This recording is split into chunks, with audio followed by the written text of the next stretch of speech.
Berapa banyak orang yang pada hari ini masih diberikan Allah Subhanahu wa ta'ala hidup, tapi tidak bisa bersama dengan kita di tempat yang suci ini. Mengapa demikian? Karena dicabut Allah Subhanahu wa ta'ala nikmat sehat. Berapa banyak pula yang sehat walafiat tapi masih berkeliaran di tengah jalan, di tempat perbelanjaan, di tempat mencari dunia, karena dicabut Allah Subhanahu wa ta'ala nikmat istiqamah iman dan Islam. Yusbihu mu'minan, paginya beriman, wa yumsi kafiran, petangnya kafir. Begitu cepat hati itu berubah. Makanya di antara doa yang diajarkan Nabi, ya muqallibal qulub, engkau yang membolak-balikkan hati, sabbit qulubana, kokohkan hati kami, ala dinik, dalam agamamu, wa ala ta'atik, dalam ketaatan kepadamu. Wahai Mu'adz bin Jabal, nanti engkau akan bertugas ke Yaman, mengumpulkan zakat dan berdakwah, engkau akan sibuk. Maka baca doa ini supaya hatimu istiqamah. Allahumma a'inni, tolong aku ya Allah, ala dzikrika, supaya hatiku selalu berzikir mengingatmu, wa syukrika, selalu bersyukur kepadamu, wa husni ibadatik, selalu beribadah dengan ibadah yang terbaik. Hidup ini singkat, tapi resiko yang akan diterima di alam barzakh begitu lama. Dan yang lebih lama lagi adalah ketika nanti akan berhadapan dengan Allah Subhanahu wa ta'ala. Faman kana yarju liqa'a rabbih, siapa yang yakin bahwa dia akan berjumpa dengan Allah Subhanahu wa ta'ala, falyamal 'amalan salihah, maka di antara bekal hanya amal saleh. Tapi amal saleh itu pun akan hilang seperti debu dihembus angin. Wala yusyrik bi'ibadati rabbih ahada, jangan pernah mempersekutukan Allah Subhanahu wa ta'ala. Lain asyrakta, kalau kau persekutukan Allah, la yahbatanna amaluka, maka semua amalmu gugur. Seperti pohon kayu yang daunnya rindang, dihembus angin puting beliung, lalu kemudian gugur daun-daunnya, yang tinggal hanya batang kayu dan ranting-ranting hampa. Begitulah ketika amal yang banyak tapi kemudian tidak bertauhid kepada Allah. Maka di antara doa yang diajarkan Nabi sallallahu alaihi wasallam, mengucapkan la ilaha illallah Muhammadur Rasulullah sallallahu alaihi wasallam pada saat malaikat maut mencabut nyawa. Kalimatu haqqin 'alaiha nahya, dengan itu kita hidup, wa 'alaiha namutu, dengan itu kita mati, wa biha nub'atsu, dengan itu kita akan dibangkitkan di padang mahsyar menghadap Allah Subhanahu wa ta'ala. Kalau sampai hari ini ada orang hidup nikmat, tapi hidup itu bisa menjadi laknat. Kalau sampai detik ini masih sehat, nikmat, tapi sehat akan diminta tanggung jawab, dia bisa menjadi laknat. Yang menjadi rahmat adalah ketika mulut masih mengucapkan alhamdulillah wa syukrulillah wala haula wala quwwata illa billah. Faqsusil qasasa, ceritakan kisah nabi-nabi itu, la'allakum yatafakkarun, supaya manusia berfikir. Bagaimana kematian anak amat sangat menyakitkan bagi Nabi Ayyub alaihi salam. Tanamannya kering kerontang, ternak-ternaknya mati, anak meninggal dunia. Tidak cukup dengan itu, datang penyakit kulit yang tidak berkesudahan. Apakah Nabi Ayyub mengeluh? Tidak. Istrinya Rahmah yang tidak tahan dengan penderitaan itu. Berdoalah Ayyub supaya Allah menyembuhkan. Nabi Ayyub tidak ada menyebutkan sakit dalam doanya. Dia tidak ada minta sembuh, dia hanya berkata, Rabbi anni massaniyad-dur, ya Allah aku kena musibah, wa anta arhamur rahimin, engkau maha kasih di antara yang pengasih, engkau maha sayang di antara yang penyayang. Dia tidak ada menyebut sembuhkan aku sudah sakit, aku seorang nabi, anakku meninggal, ternakku mati, tanamanku kering. Dia tidak ada menyebut. Dia malu berkeluh kesah kepada Allah Subhanahu wa ta'ala. Orang yang sudah jatuh cinta kepada Allah, maka semua yang dilakukan Allah itu indah. Walaupun ternaknya mati, Allah tetap indah. Walaupun kebunnya kering, Allah tetap indah. Walaupun anaknya meninggal, Allah tetap indah. Walaupun anak-anaknya meninggal dunia, Allah tetap indah. Tapi tak semua orang yang berada di sekeliling kita melihat Allah indah ketika yang diberikan Allah tak sesuai dengan keinginannya. Ketika dia ingin punya anak, ternyata anak tidak kunjung tiba, dia katakan Allah tidak indah. Ketika dia ingin ternaknya beranak pinak subur, ketika yang datang adalah penyakit kematian, dia katakan Allah tidak indah. Padahal Allah itu innallaha jamilun, Allah maha indah, yuhibbul jamal, Allah suka kepada keindahan. Tapi seringkali kita mengatakan indah menurut hawa nafsu kita. Kalau tidak sesuai dengan yang kita inginkan, kita katakan tidak indah. Allah kalau sudah memasukkan cinta ke dalam hati seorang hamba, maka apapun yang diberikan Allah indah. Masuk di dalam perut ikan di tengah malam, gelap lautan, 3 kegelapan, gelap malam, gelap lautan, gelap perut ikan, tidak indah. Tapi yang keluar dari mulut Nabi Yunus bukanlah sumpah serapah caci maki. Yang keluar dari mulutnya kata-kata yang indah. La ilaha illa anta subhanaka inni kuntu minadh dhalimin.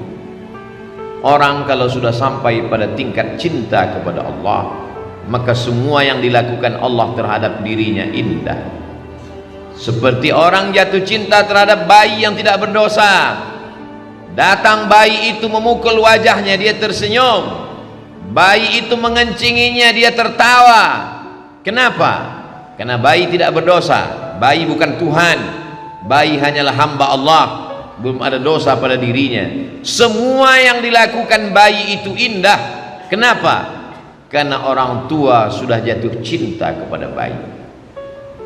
Bagaimana ketika Qais yang jatuh cinta kepada Laila, bersemayam cinta itu di dalam hatinya, maka semua pada diri Laila dia lihat indah. Syair-syair itu selalu dijadikan ulama sebagai dalil pembuktian bahwa kalau cinta manusia begitu indah, apalagi cinta Allah yang menciptakan manusia. Orang yang belum sampai kepada level cinta itu berkata dia gila, padahal sebetulnya adalah dia sedang tergila-gila dengan Allah Subhanahu wa ta'ala. Janna jununuhu, tertutup akalnya. Orang menyangka dia sedang terpukau, padahal sebenarnya hatinya sedang jatuh cinta kepada Allah Subhanahu wa ta'ala. Siapa yang cinta pertama kali? Allah. Yuhibbuhum, Allah mencintai mereka. Wa yuhibbuna, mereka membalas cinta Allah Subhanahu wa ta'ala. Ya bunayya, wahai anakku, inni ara fil manam, aku lihat dalam mimpiku, anni azbahuka, aku menyembelih lehermu, fanzur madza tara, apa pendapatmu? Apa jawab anak yang juga cinta kepada Allah? Ya abati, wahai ayahku, if'al ma tu'mar, laksanakan apa yang diperintahkan Allah. Satajuduni insyaallah minas sabirin, insyaallah aku sabar menerima apa yang diberikan Allah Subhanahu wa ta'ala. Kalau sesuai keinginan kita dengan yang diinginkan Allah, maka bersyukurlah. Kalau tidak sesuai yang diharapkan dengan apa yang diberikan Allah, maka bersabarlah. Ajaban li amril mu'min, orang yang percaya kepada Allah itu mengagumkan. In asabathu dharra, in asabathu sarra, kalau yang datang itu menyenangkan hatinya, syakar, dia bersyukur, kana khairal lahu, itu baik baginya. In asabathu dharra, kalau yang datang itu tidak menyenangkan hatinya, tak sesuai dengan yang diinginkannya, sabar, dia tetap bersabar, kana khairan lahu, itu pun baik baginya. Orang yang bersyukur diberikan Allah, la in syakartum la azidannakum. Orang yang bersabar diberikan Allah, innama yuwaffas sabiruna ajrahum bighairi hisab. Tidak ada yang tidak indah bagi orang yang sampai pada hakikat keindahan Allah. Semua yang dilakukan Allah baik, semua yang diberikan Allah baik, walaupun tidak sesuai seperti yang dia inginkan. Hari ini kita sedang berhadapan dengan manusia-manusia yang memaksa Allah untuk mengikut keinginannya, sehingga kalau sesuai dengan yang dia minta, dia katakan Allah hebat.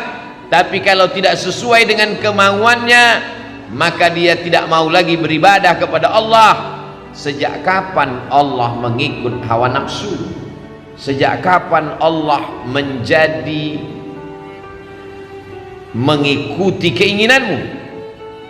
Kita di hadapan Allah seperti mayat yang sedang dimandikan orang. Jenazah tidak pernah melawan.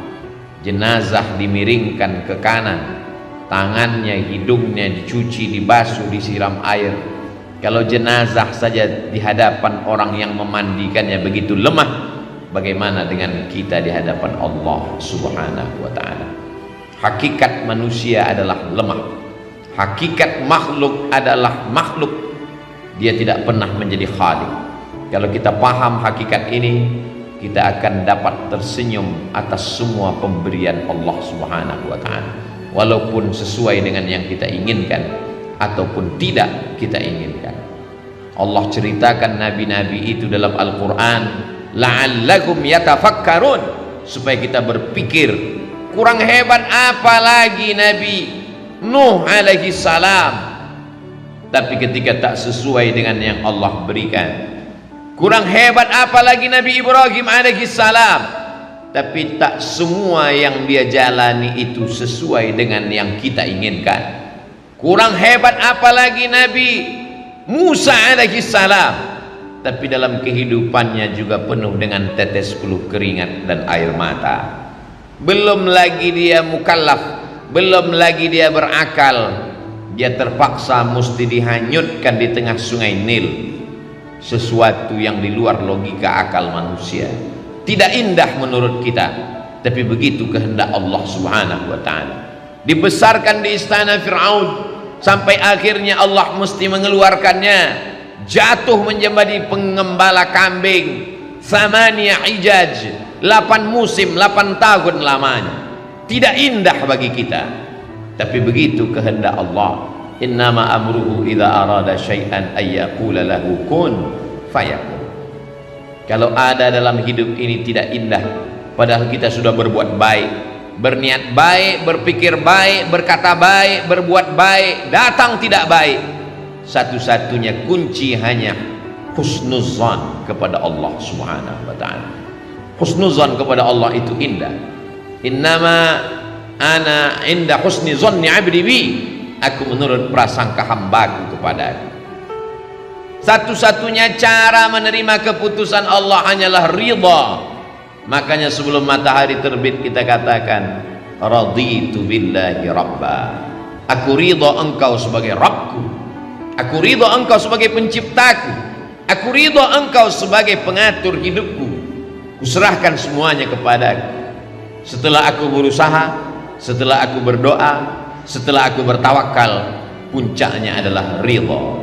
Hanya orang-orang yang ridha kepada Allah yang diundang menemui Allah. Ya ayyatuhan nafsul mutmainnah, wahai jiwa yang tenang. Mengapa jiwa itu tenang? Karena dia sudah ridha sampai kepada level maqam tertinggi, maqam ridha. Irji'i ila rabbiki, kembalilah engkau menghadap Allah, radiyatan mardiyah, engkau ridha dan Allah pun ridha kepada. Setelah ridha, fadkhuli fi ibadi, masuklah bersama hamba-hambaku yang ridha.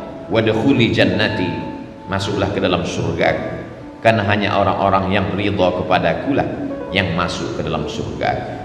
tapi hati kita belum tentu ridha terhadap semua keputusan Allah. Hati itu keras, hati itu melawan, hati itu berontak. Aku sudah sholat, aku sudah puasa, aku sudah berzikir, aku sudah sedekah, sudah bangun masjid, kenapa tidak sesuai seperti yang kuinginkan? Ada satu yang belum. Mungkin kau sudah ikhlas menggunakan hartamu, mungkin kau sudah tulus menggunakan nyawamu, tapi satu yang belum, kau belum ridha menerima keputusan Allah Subhanahu wa ta'ala. Sehingga ketika orang sudah masuk ke dalam surga, Allah bertanya, "Madza turidun?" Hai penghuni surga, apa yang belum kalian dapat? Jannatin tajri min tahtihal anhar. Surga beserta isinya, taman-taman yang indah, semua sudah dapat. Apa yang belum? Penghuni surga menjawab, ada yang satu yang belum ya Allah. Ridhaka, kami belum dapat ridhamu. Kata Allah, ridhaku hanya diperoleh orang yang ridha menerima segala keputusan. Berat, sakit, tapi dia tetap tersenyum karena dia tahu bahwa yang memberikan ini adalah Allah. Rencana Allah jauh lebih indah. Kata-kata terlalu mudah diucapkan lidah, tapi ketika sampai dalam diri kita, yang membuat kita ridha itu pun hanya Allah Subhanahu wa ta'ala. Kita hanya mampu berkata la haula wala quwwata illa billah. Barakallahu li wa lakum fil Qur'anil azim wa nafa'ani wa iyyakum bima fihi minal ayati wadh-dhikril hakim wa taqabbala minni wa minkum tilawatahu innahu huwal ghafurur rahim. kulli mujahidin